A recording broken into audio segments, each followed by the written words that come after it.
જ્ઞાન લેવું એટલે શું? જ્ઞાન લઈ લીધું એટલે શું ધર્મ બદલાવ્યો કહેવાય? જ્ઞાન લેવાથી મારી સ્વતંત્રતા તો જતી નથી રહેતી ને.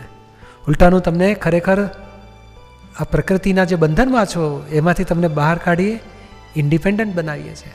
અત્યારે તો પરવશ જીવન જીવો છો. બુદ્ધિના નચાવ્યા નાચીએ છીએ, અહંકારના નચાવ્યા નાચીએ છીએ, ક્રોધના નચાવ્યા, માયાના, લોભના, મોહના, વિકારના નચાવ્યા જ નાચીએ છીએ આપણે. આપણી સ્વતંત્રતા જ નથી. એટલે જ્ઞાન લેવાથી તો ખરી આત્માની સ્વતંત્રતા ઉત્પન્ન થાય છે અને પ્રકૃતિની પરવશતામાંથી આપણે છૂટીએ છીએ. પછી જાગૃતિ ઊભી થાય છે. આ પ્રકૃતિ જુદી અને તમે પોતે જુદા આત્મા થાઓ છો, સ્વતંત્ર થાઓ છો. અને દાદાની શોધખોળ હતી. દાદાને બચપનથી એ જ હતું કે મારે માથે ઉપરી મને પરવશતા, મારો મોક્ષ ક્યારે થશે? માટે ભગવાન પણ ઉપરી હોય તો મને પોસાય નહીં કે છે. પછી જ્ઞાન થયું ત્યારે સમજણ પડી ગઈ, oh my blunders and my mistakes are my ઉપરી. એ બ્લન્ડર્સ અને મિસ્ટેક જેના ખલાસ થાય એને વર્લ્ડમાં કોઈ ઉપરી ના રહે. ભગવાન તો પોતાનું સ્વરૂપ છે, આપણે મહી જ બેઠા છે. આપણી જોડે એની જોડે તો અભેદતા લાવવાની છે આપણે. એટલે એ ખરું સ્વતંત્રતા ક્યારે ઊભી થાય? બ્લન્ડર્સ ખલાસ થાય તો. અહીંયા જ્ઞાન મળવાથી બ્લન્ડર્સ અને મિસ્ટેક બ્લન્ડર્સ તોડી આપીએ છીએ. પછી મિસ્ટેક કાઢી નાખવાની ચાવી પણ આપી દઈએ છીએ. એટલે તમે સ્વતંત્ર થતા જાઓ છો. સ્વતંત્ર એટલે કેવું? કોઈ અપમાન કરે તો ડિપ્રેશન ના આવે, ગમે તેવું લોસ આવે તો તમને દુઃખ ના થાય, ગમે તેવું એક્સિડન્ટ થાય, મૃત્યુ આવે ને તોય ભય નહીં, વેદના નહીં, દુઃખ નહીં, પોતાના આનંદમાં રહી શકે. કારણ હું મરવાનો જ નથી.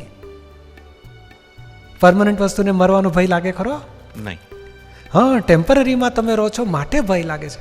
તમે પરમનન્ટનું રિયલાઇઝેશન થાય તો તમને પછી પરમનન્સીનો અનુભવ એવો થાય કે પછી મરવાનો ભય નહીં રહે. એટલી ગેરંટી અમે કહીએ.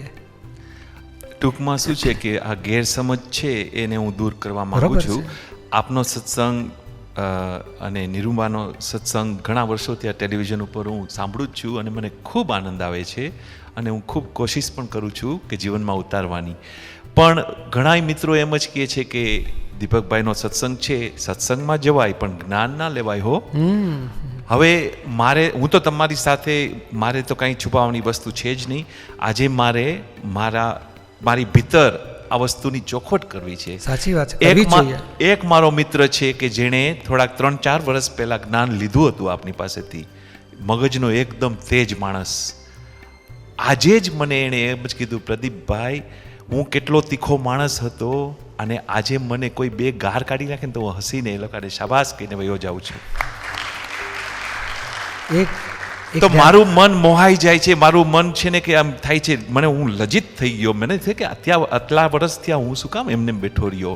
હું જ્ઞાન લઈશ તો એનો અર્થ એમ નથી કે હું મારા બાપાના કે સાંઈ બાબાના ભજન નહીં ગાઈ શકું. આપ મને બાંધવાના તો નથી ને. મારા છોડાવીએ છે બધી રીતે. જી. એટલે આમાં શું થાય છે? જ્ઞાન લેવાથી ધર્મ બદલાતો નથી. પ્રદીપભાઈ જે ધર્મ પાળતા હોય કે જે ગુરુ હોય કે જે ભક્તિ કરતા હોય કરવા દો.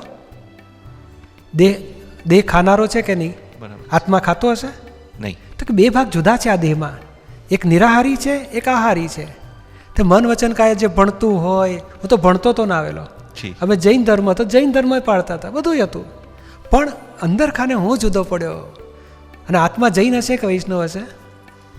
ભગવાન પક્ષપાતી હશે કે નિષ્પક્ષપાતી હશે? હું સમજો નહીં, સોરી, માફ કરજો. ભગવાન પક્ષપાતી હશે કે નિષ્પક્ષપાતી હશે? નિષ્પક્ષ. ભગવાન જૈન હશે કે વૈષ્ણવ હશે? ભગવાન વૈષ્ણવ હશે કે જૈન હશે? ભગવાન કે પારસી હશે કે મહારાષ્ટ્રીયન હશે? ભગવાન તો બધાના ભગવાન જ છે. હા, તો એ ભગવાનનો સાક્ષાત્કાર પામવો હોય અને આપણે વાડા સંપ્રદાયમાં રહીએ તો કેદાડે પામી શકીશું. ભગવાન નિષ્પક્ષપાતી છે. બરાબર છે. અને આપણે કૃષ્ણ ભગવાને શું કહ્યું અર્જુનને? કે તું સર્વ પરધર્મ છોડી મારે સ્વધર્મમાં આવ.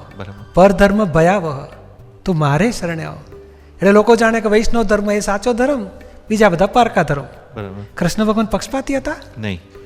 એ નિષ્પક્ષપાતી હતા. એમણે કહ્યું, હે અર્જુન, તું આત્મા છે, તું આત્માના ધર્મમાં આવ. તું ક્ષત્રિય નથી. ઇન્દ્રિય, મન, દેહ, અંતસ્કરણ એ બધા પરધર્મ છે. બરાબર છે. આ દેહના ધર્મ છોડીને તું આત્માના ધર્મમાં આવ. જી. અને આત્માનો ધર્મ એ સ્વધર્મ છે અને સ્વધર્મથી મોક્ષ છે. બરાબર. અને અહીંયા એ સ્વધર્મ પ્રાપ્ત કરાવીએ છીએ. બરાબર. આ પ્રદીપભાઈ હશે એ જે જૈન હોય કે વૈષ્ણવ હોય કે બ્રાહ્મણ હોય કે પટેલ હોય કે જે હોય તે, અમે જોવાય નથી જતા. અમે તો તમે ક્યાં છો તમને બતાડીએ કે તમારું સ્વરૂપ શું છે એને ઓળખો. પ્રદીપભાઈનું જે હોય એ વાઈફ સાથે રહેતા હોય તો વાઈફ સાથે, અને ઘણા પરણવાના તો પરણે છે, અને બાબાએ આવે છે, છોકરાને સંસ્કાર આપે છે, એને પરણાવે છે નિરાતે, એનો વાંધો જ નથી અમને. જી. પણ તમારી જાતને ઓળખો કે હું પરણ્યો તે હું છું, કે પતિ થયો તે હું છું, કે આત્મા હું છું. બરાબર બરાબર. એ પોતાની જાતને ઓળખવી એ જ્ઞાન છે. પ્રદીપભાઈ ભલે ને પરણે પછી બાપ થાય ને પછી સસરા થાય ને બધું જે વ્યવહાર એનો કર્મનો હિસાબ હોય ને એ પ્રમાણે એક અવતાર પૂરો થશે. આજે આપે જે સવાલનો ઉત્તર આપ્યો તો હું છાતી ઠોકીને કહું છું કે હું ને મારો દીકરો જ્ઞાન લેવા આવવાના છે. બહુ સરસ.